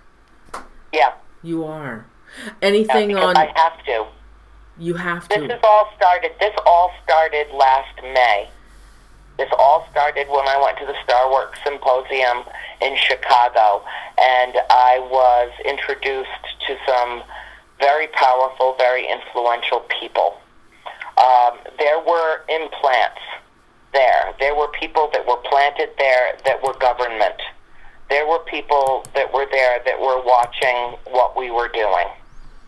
And I anticipate the same thing in Laughlin, Nevada. But that will certainly not stop me. I walk right up to them and say, "You got any questions? Anything you want to know?" You know, I'll talk to you. I'll talk to anybody. You know, I can't think of anything more important to this planet, to our civilization, and I use that word very loosely because I do not consider humanity all that civilized. But, you know, to our species, I can't think of anything more important. We don't have a lot of time left before we need to turn some things around in a big way.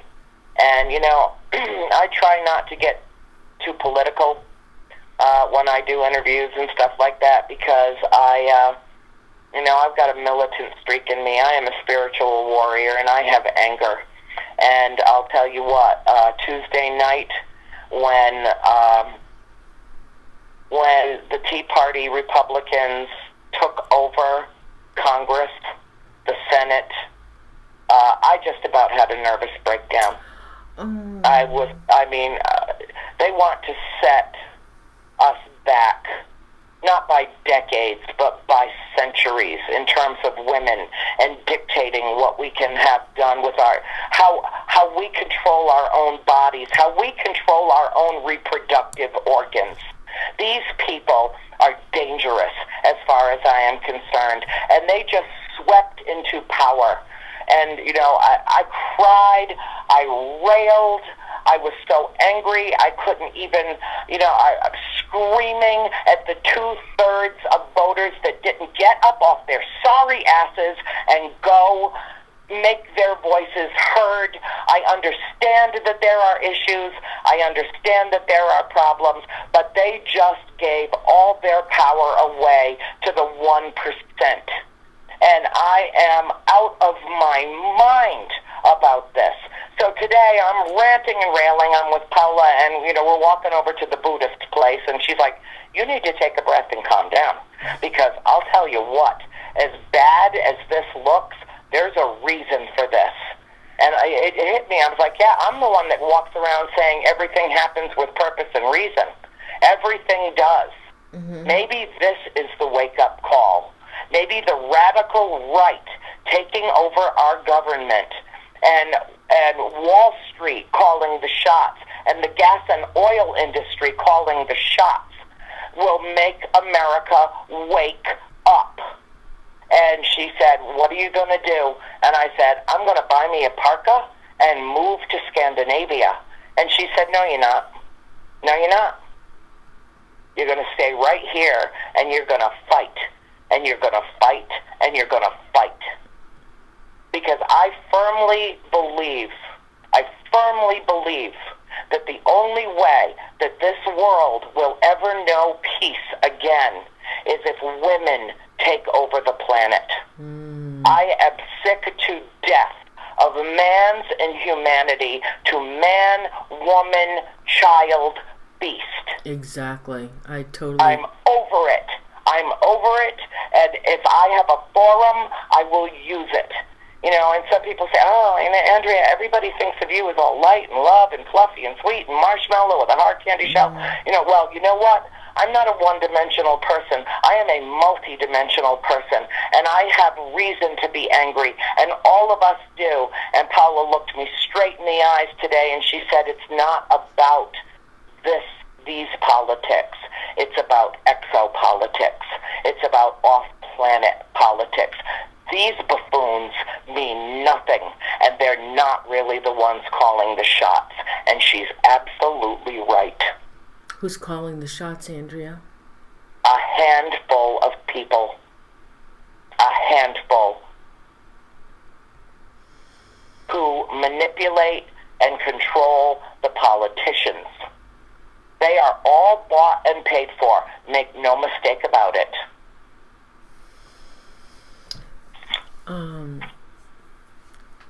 Are the aliens involved in this? Yes.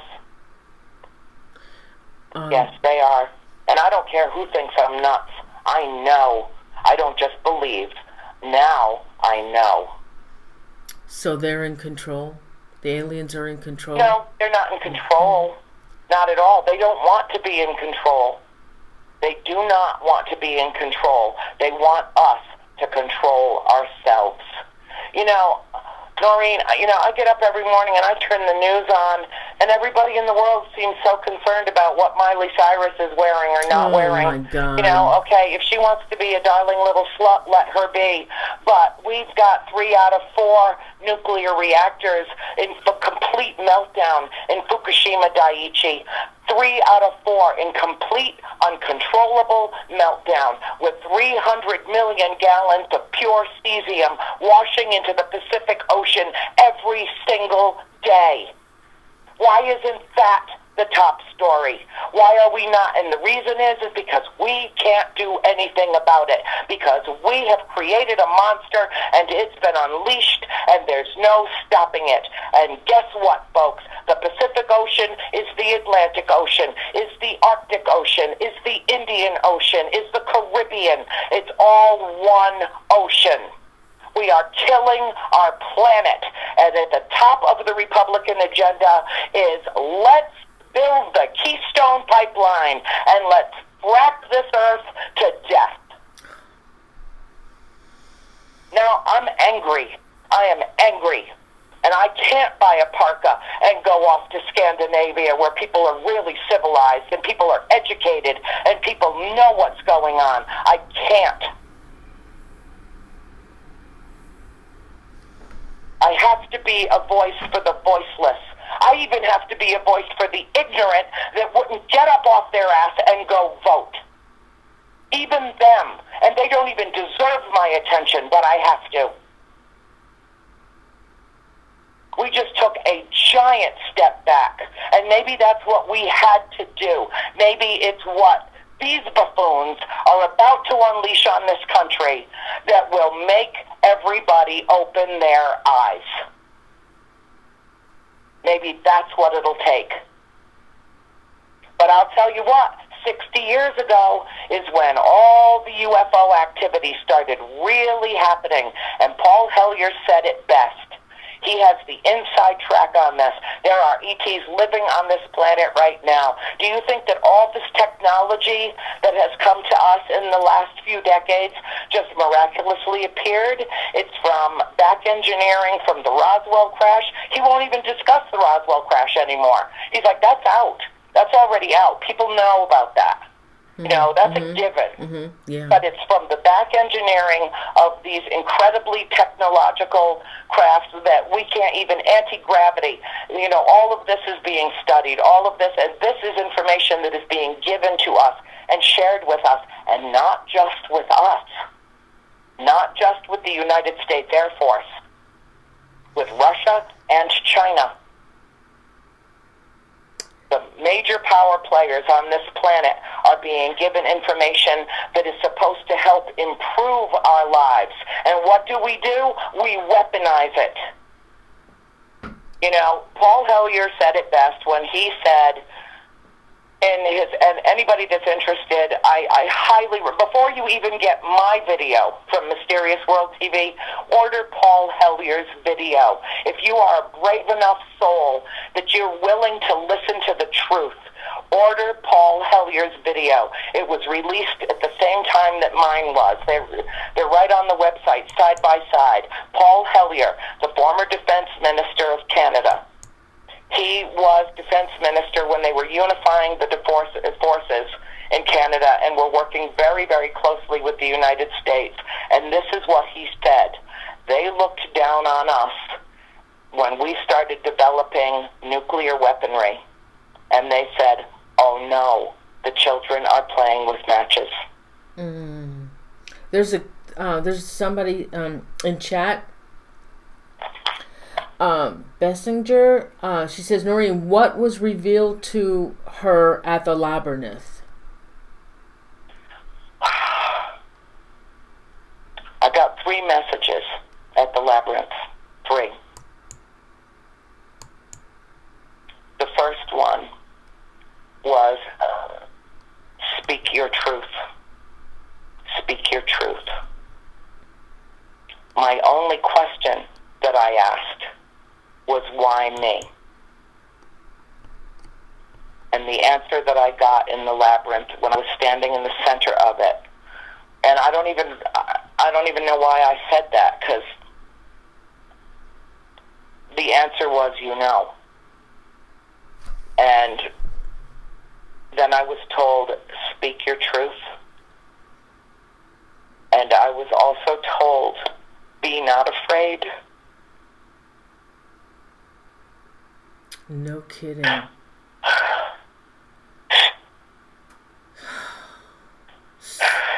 You okay? Yeah, just give me a second. Yeah, okay. Get a glass of water.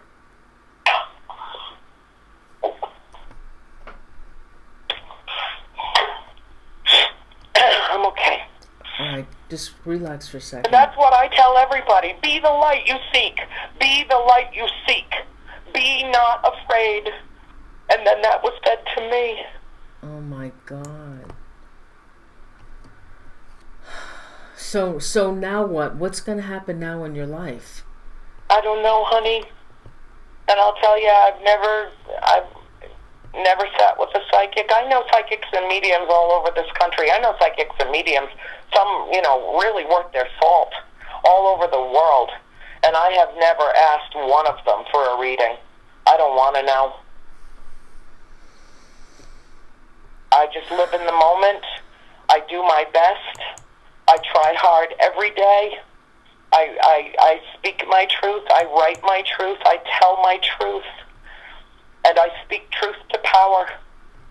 I yell truth to power.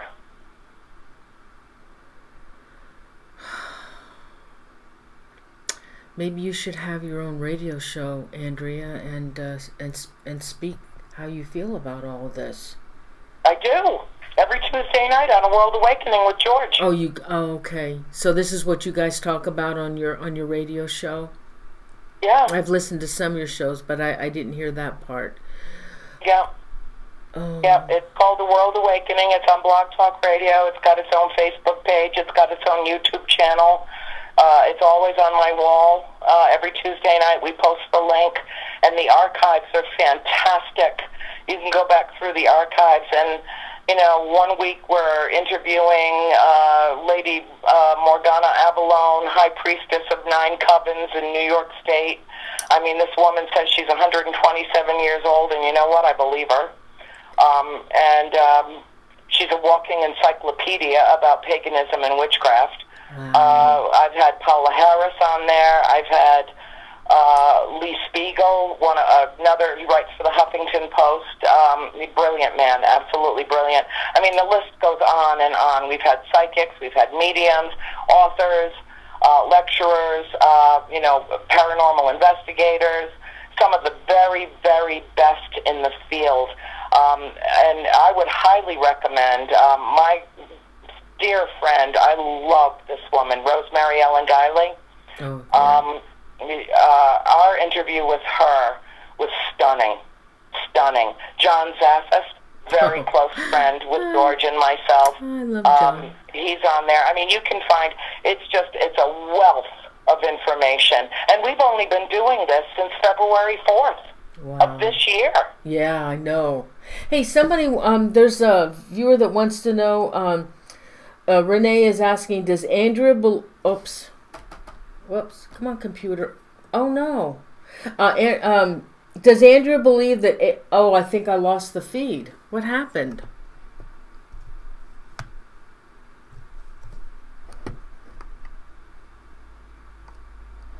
Oh, my gosh. I think I lost the feed.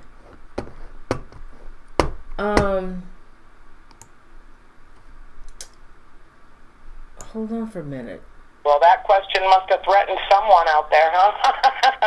Do you remember the question? I'll answer it anyway. Does Andrea believe that aliens are extra-dimensional beings or demons? Oh, I don't think that they're demons. I don't even know if I even believe in demons. I've never seen a demon. I don't know what a demon is. I think there's negative energy and there's positive energy, and it all falls into the realm of energy. And one cannot exist without the other, sad to say, but we wouldn't be able to distinguish between them if we didn't. Duality is a part of nature, and it's not just a part of our nature, it's a part of the universe. I don't know, and that's really, I will spend the rest of my life in search of these answers. I do know that when I do pass, I don't want to come back. I don't. Oh, you don't? I want to be done with this realm. I don't want to come back to this planet. I've never felt like I really belonged here, and I've enjoyed my stay, don't get me wrong. I've had a fascinating life, a wonderful life, very interesting, full of adventure, some, real adversity, but it taught me to appreciate the good times. But I really hope that I'm done this time around, because I'm tired.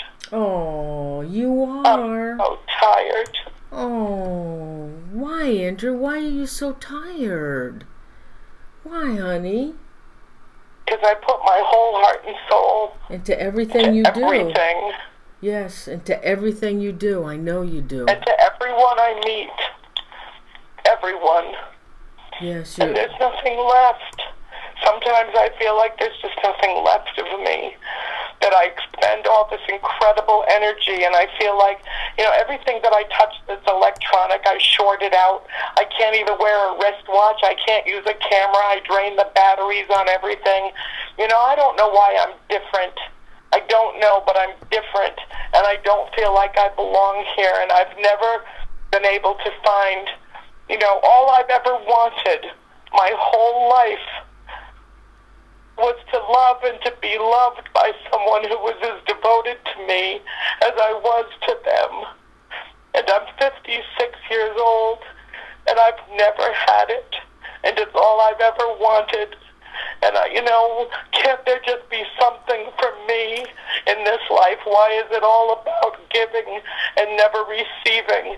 And yet I do receive. I do receive the love of my friends and my family, and I do. But I have so much in my heart to give another soul. And But It never happened for me, and I feel very lonely sometimes. oh my God, don't ever, why? You shouldn't feel lonely.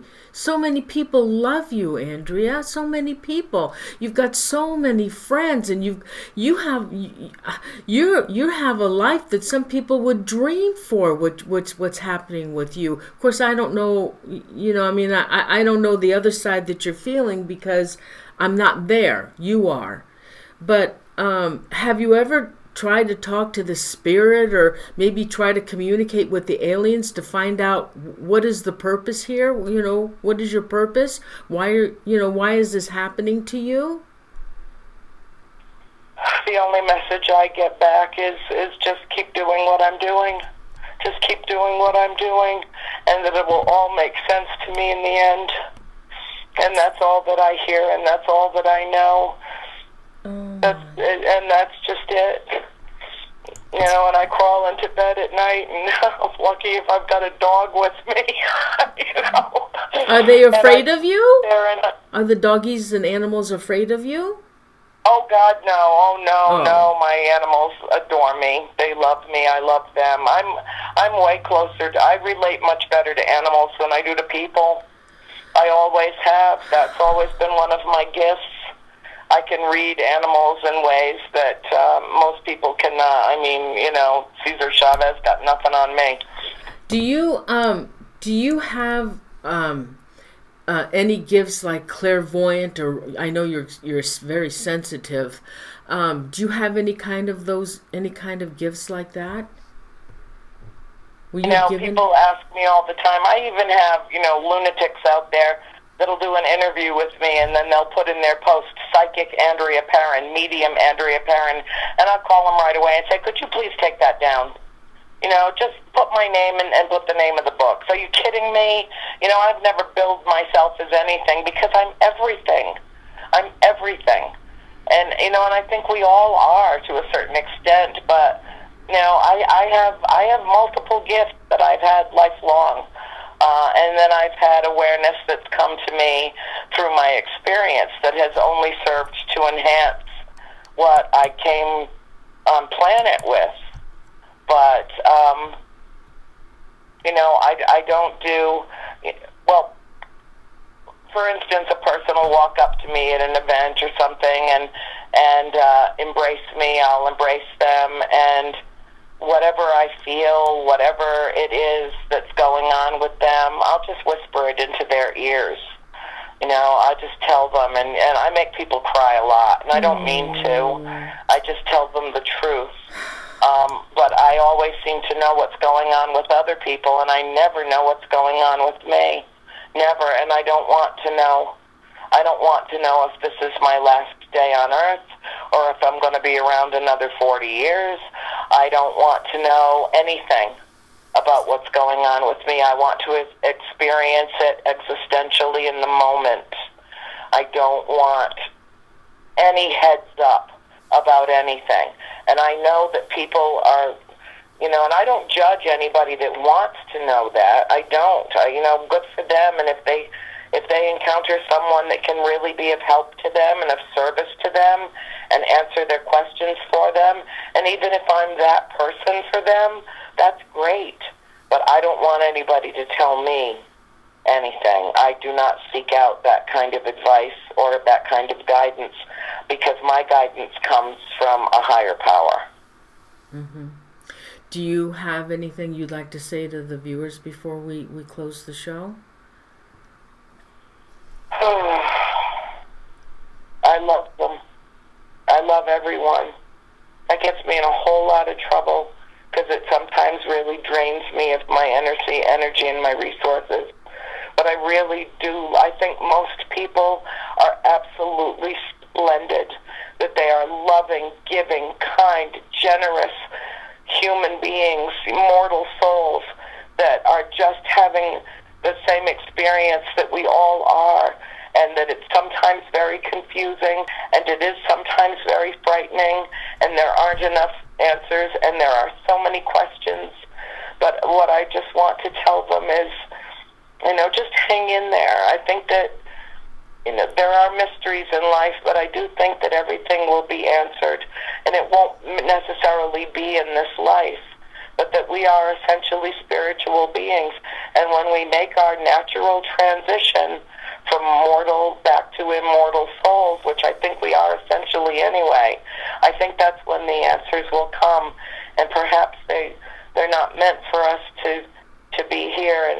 And what I would say to them is in those moments of panic, just to breathe deeply and be very still and look within. Okay, Andrea. Oh boy, this has been quite a night. I want to thank you so much, Andrea, for coming on the show. This is the 4th time, and I love having you on. Anytime you want to come and you want to have something to say, you can come on my show and say it, because you're always welcome. I love you to death. I love you too, Noreen, and you've been such a staunch supporter and so helpful to me in terms of getting the word out, and in multiple ways, not just about the books and the movie. I will tell you. I can tell you something really exciting and very uplifting. Tell me. And I've had to keep this under wraps for 9 months, but since they let it slip to Variety magazine a few days and it's out there, our family is profiled in Paranormal Witness this season on Sci-Fi. Yes, and do you know the next season, right? Next year? Well, I don't know when they're going to air it, but I think that they're opening their season with our story.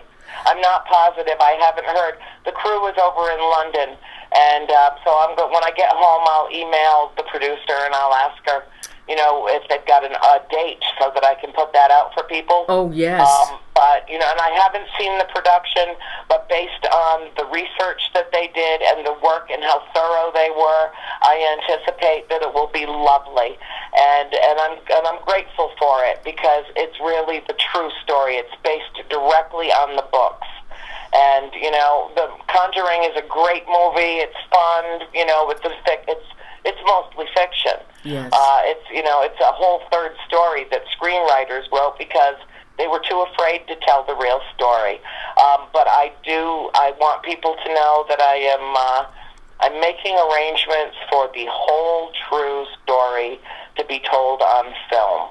And I'll leave it at that. And when everything is signed and sealed and agreements are in place and attorneys have been paid, then I will let you know first. Oh my God, I would out into the world, but I will promise you that House of Darkness, House of Light, the whole true story will be on film. Oh my God, that I cannot wait. Your story is far better than The Conjuring, and I can't wait to see that in the movies. I can't wait, and well, I know it's going to happen. So, and I've been thinking about that for a long time. How come you never got that going? But awesome. Oh, it's been in the works for a while. I've been putting off the largest movie studio in the world. Oh. Well, they called me a year ago, and I said, I can't talk to you until I finish the 3rd book. I put them off. Oh my God. And when I finished the 3rd book and I knew that my work was done with the trilogy, I called them and said, are you ready? Are you ready for me? I don't think you're ready for me. Are you ready for me? Oh my God, just wait. They don't know.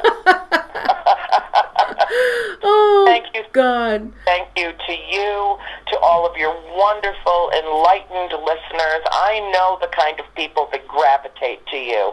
We are truly birds of a feather. And, God bless you all. Thank you all for, your support, your kindness, your encouragement over these years. It means the world to me. You're all lovely, lovely people, and I deeply appreciate you giving me this venue to share. And I'm sorry I got a little emotional tonight. Oh, no. You know how I am. I've got 5 planets in Libra, sun, moon, and 3 more. Really, what do you expect? Oh, I cry at dog food commercials, so it's really not that unusual Andrea. that I teared up a little bit tonight. No, it was awesome. That's the real you. I mean, you're coming through. It's the real you, and everybody loves you, Andrea. And it was, like I said, it was an honor and a pleasure to have you on the show again. Number 4, we'll be going for number 5. So I think we got to do that show next year that I had already made the event up for. Mm-hmm. About the yes. hauntings. Oh, yes, we absolutely will, honey. And one last thing, I encourage anyone or everyone out there who is brave enough and can get there to go to Starworks USA. They can find it on my wall. They can find it on, the website. And if you possibly can, come to Laughlin, Nevada, Friday, November 14th, Saturday the 15th, Sunday the 16th, and you will walk away from that symposium with a mind so expanded that you'll be completely changed for the rest of your life. Okay, there's one viewer that's been dying to find out about. Here, hold on. It's going so fast. Oh my God. Oh God, what happened to it? It had something. We'll be hanging out with George Norrie, and oh my God, what a lineup of guests she's got. Craig Campabiasso. We've got Regina Meredith, Joe Buckman. Oh my God, the speakers are phenomenal this year. Just phenomenal. Of course, Paula will be speaking. Heather Ariel. She's brilliant. Grant Cameron will be there. Ricardo Gonzalez from South America he's got film footage of spacecraft that he's sharing. Oh, wow. That he took himself. It's just going to be a phenomenal symposium. I just encourage everybody that can get there to come. And that's in Laughlin, Nevada. Laughlin, yes. Nevada. Oh, Yep. God. And the StarWorksUSA.org, you can get to the website and find out all the information. It's cheap as dirt. Paula keeps the prices as low as she can conceivably keep them to people who are supposed to be there will be there. Yeah. Yeah, well, unfortunately, I can't make it. I would die to be there, but I got a wedding to deal with, so I can't. Okay, here, now, oh my God, I keep losing. Okay, Noreen, with spirits in her background and current aliens, where does she, come on. Oh my God, where does she stand on religion? Oh. I'm my own religion. I do not espouse any religion on this planet, and I don't mean to offend anyone, but I personally believe that religion is the scourge of the earth, and that more people have died in the name of God than by all disease combined. Okay, well... I think that we need to evolve past it. Okay. John Lennon had it right when he wrote Imagine. Imagine no religion, no borders, no boundaries. Imagine a world of people loving each other, caring for each other. Imagine it. It's in our future. It would be wonderful. Okay, honey, thank you so much. And you have a wonderful, wonderful evening.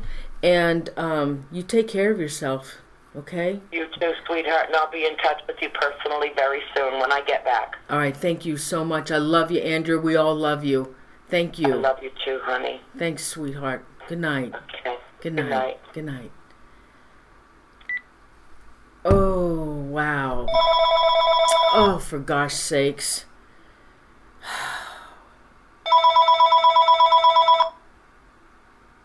Hold on, you guys. Somebody keeps calling me. Anyway, everybody, thanks for joining me tonight. And I noticed my teeth look blue. I'm trying to not to show my mouth. I can't believe it. My teeth look blue with this. I'm going to have to... I can't wear blue anymore. Oh, my God. So, everybody, thanks so much for joining me. It was a change in show. I talked to Andrea today on... So anyway, we will air the other show probably in January. How her life is... what's going on in their life now with the paranormal activity, and she's going to talk about that. And so everybody, I'll see you next Thursday. Oh, I think I have Aaron Ryder from Destination Truth is going to be on the show next Thursday. and she's going to talk about some of the scariest places she's been to. So I'll see you next Thursday then. And thanks everyone so much for joining me. Have a great weekend, and I love you all. Thank you so much. Good night, everyone.